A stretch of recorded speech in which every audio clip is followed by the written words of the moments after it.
Oh, we love playing sheep here on the platform.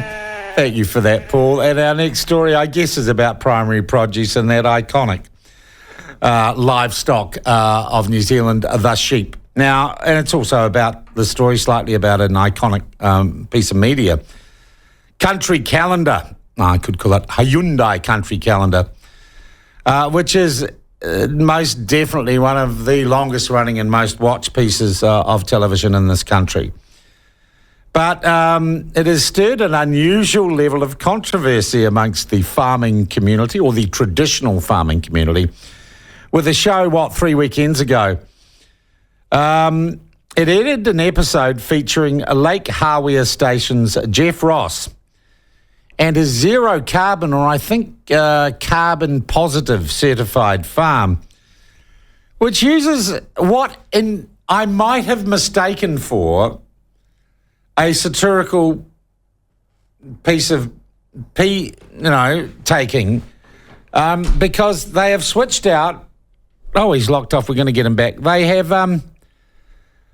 they've, instead of using AC/DC's Thunderstruck in the shearing shed, they use Vivaldi. Apparently they have mattresses for the sheep to lie on. And they measure the success of a shear, not by speed or volume of wool, but by whether or not the sheep is feeling cool and got the vibe about it. Now, apparently, your average sheep farmer, your average farmer absolutely, lost their sheep dip over this, went crazy over this. But maybe Geoff Ross has got...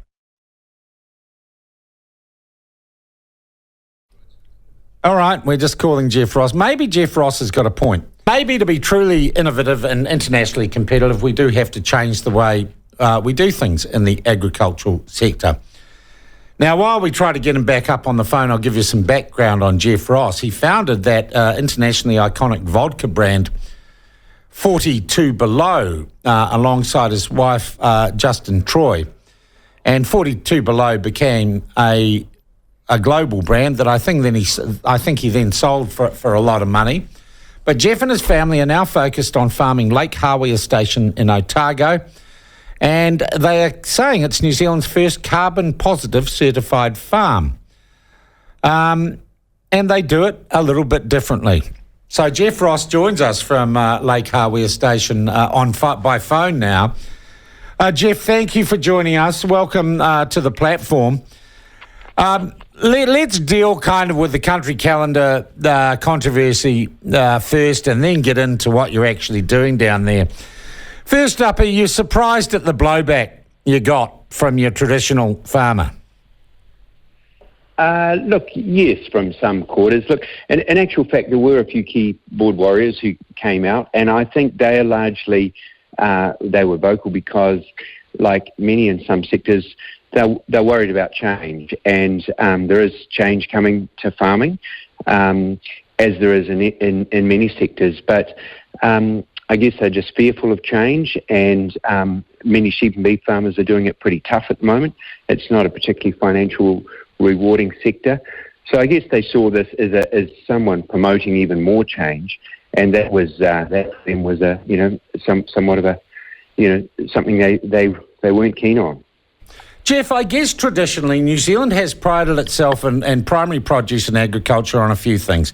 Incredibly efficient in terms of our farming practices, so innovative in terms of processing and being incredibly efficient on how we apply labour and capital to the production of primary produce. And I guess also saying, and perhaps increasingly this, good quality product that we can produce very efficiently, which isn't a bad business model, is it? Well, historically that's true, but if you look at where food and fibre is going worldwide, and the first thing we did when we got into farming is what we've done in other sectors, which is talk to customers, and particularly in the fibre sector, talk to customers around the world who are buying New Zealand merino. And there's two themes that started to come through. One is the world needs to decarbonise, and they are looking and are prepared to pay a premium for low carbon or ideally climate positive food and fibre.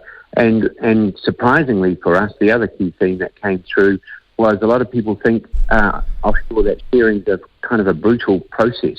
So we discussed with those fashion brands, well, what if we disproved that? What if we showed that shearing is actually necessary for the health of the sheep? Would that generate premiums? And in both cases, the answer was yes.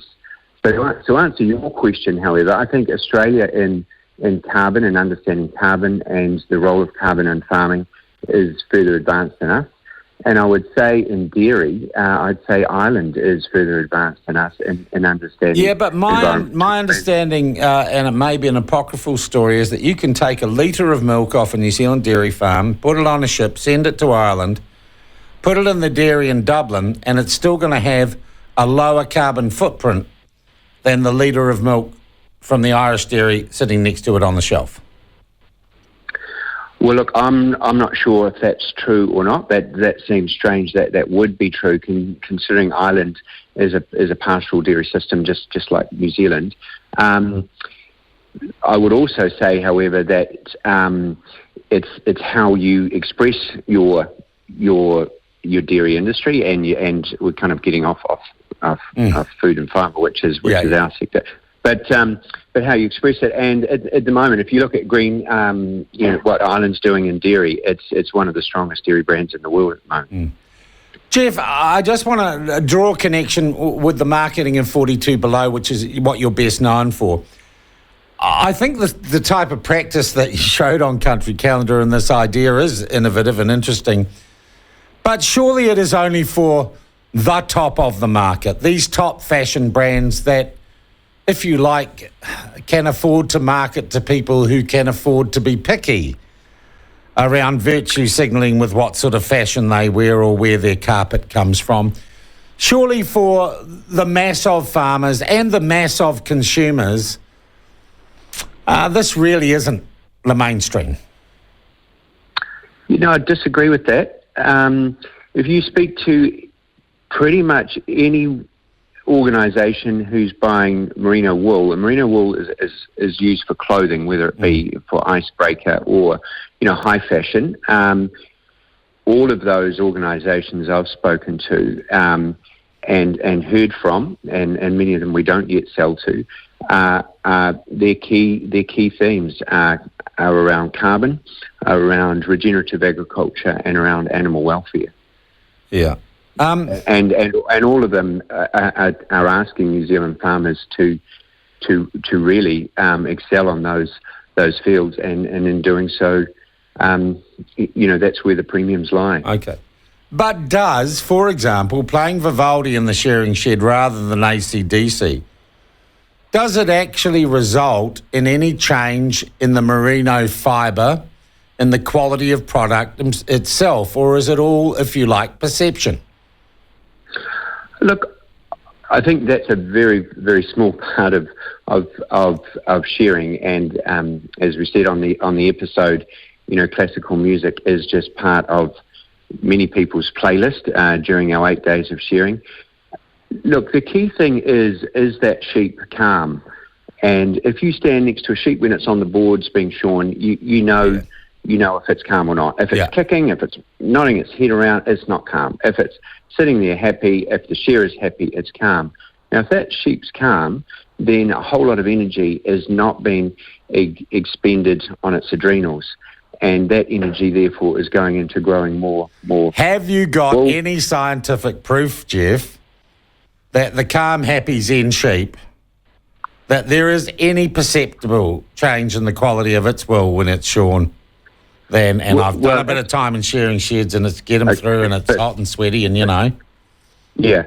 Well, what we do have proof, what every farmer has proof, what Ag Research has proof on, is that if a sheep is harmed, energy goes to healing a bruise or a scrape, and that energy doesn't go to making more wool. So you just have a lower volume. But what I'm asking about is the quality of the wool itself. Do you have any empirical evidence that wrapping your sheep in cotton wool, to use a phrase, improves their wool? Well, hang on. Let's take a commercial route, shall we? As farmers, we want to grow more wool, don't we? So I think New Zealand's bottom line for sheep and beef growers is dismal. And, Beef and Lamb came out with a report saying the return on capital on average beef and sheep and beef farmers 2.2%. So no one would invest in that at that rate. So we've got to lift our returns, and there's two ways to do that. One is command better premiums. Two is more production efficiency. Actually, there's three ways, and three is reduce your costs. So what we're talking about is efficiencies. If we can have that sheep leave the shed and come back a year later having grown 5 kgs of fleece rather than 4.7 kgs of fleece, then that's a win. And that's what a calm sheep will do. All right. And once again, I say, therefore, do you have empirical scientific evidence as to how much, and let's not talk about quality now, let's talk about quantity. Do you have scientific research as to how much you are going to increase the productivity of each of your sheep by using these methods? Well, I can't give you a figure, but I can tell you that every advisor that I've ever spoke to says the calmer the sheep, the more wool that grows. So let's just call it an increase. All right. Look, for all the blowback... I guess the other thing is, the other thing you get is breaks in fibre as well. If you get a stress event, whether it be diet-related or the adrenals are triggered, you get a break in the wool. That's a tender spot in the wool. If you probably know this from your time in the shed, and that's when your fleece is considerably less in value. So we also avoid breaks as well if you have a calm experience. Yeah. So it's that life of a sheep, the year of a sheep is really written in the fibre. It's like the rings of a tree. You can see what happened in May. Literally. If there's a break in the wool in May. Can I ask you, Geoff, for all the blowback from, if you like, our more traditional farming community, have you had interest? Have you had people coming to you saying, that sounds kind of intriguing, can you give me more info or point me in the right direction?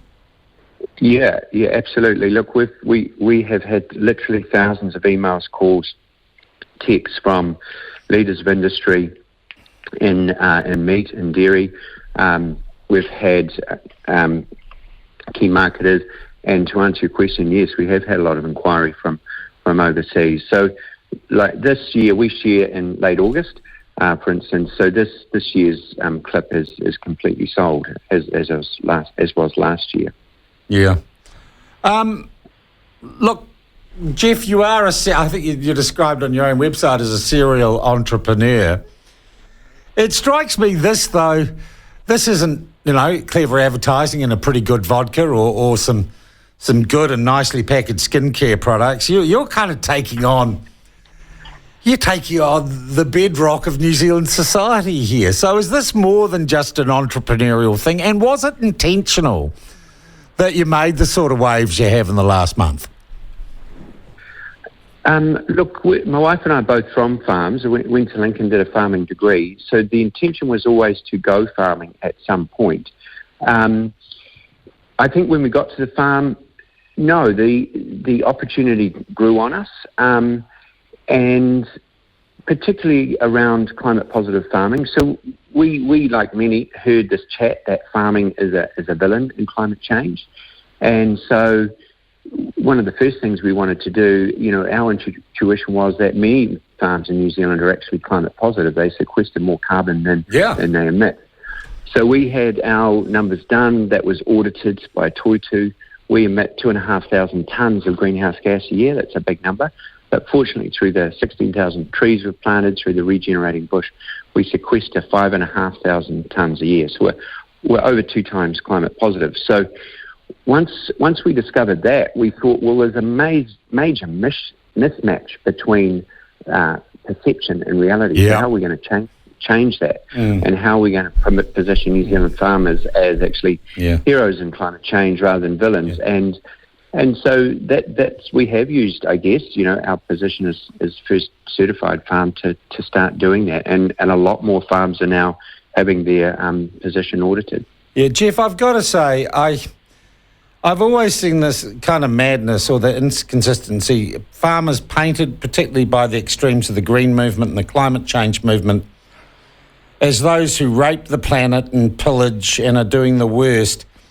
And I've always looked at people in the agricultural sector, and by and large, they are more in tune with nature, ecosystems, the turning of the earth and the seasons than any townie waving a protest banner ever is. In fact, sustainability and the environment is exactly what keeps, in some cases, these intergenerational businesses going. And it always seems to me that agriculture has in recent times had a really bad rap in a political sense. Yeah. Look. Overall, yes, I'd agree with you. I mean, there have been unfortunately some bad examples, and some practices that do need to change. But yeah, overall, many farmers have been great and still are obviously great stewards of the land. And I have to say there have been many farmers doing some of these practices that we've been doing, long before we came back to farming 4 years ago. So there's been some great environmental campaigners on our land for decades. Hey, Geoff, I thank you very much indeed for your time this morning. What's the weather like down there, Rotten? It's a little cold, and it's about to get worse. Yeah. Coming in this afternoon. Well, good luck for the next few days ahead. Stay warm. I'm sure you'll keep your sheep warm. Thank you, Sean. Cheers. Cheers. Geoff Ross there from Lake Harvey Station, and a different take on agriculture in this country.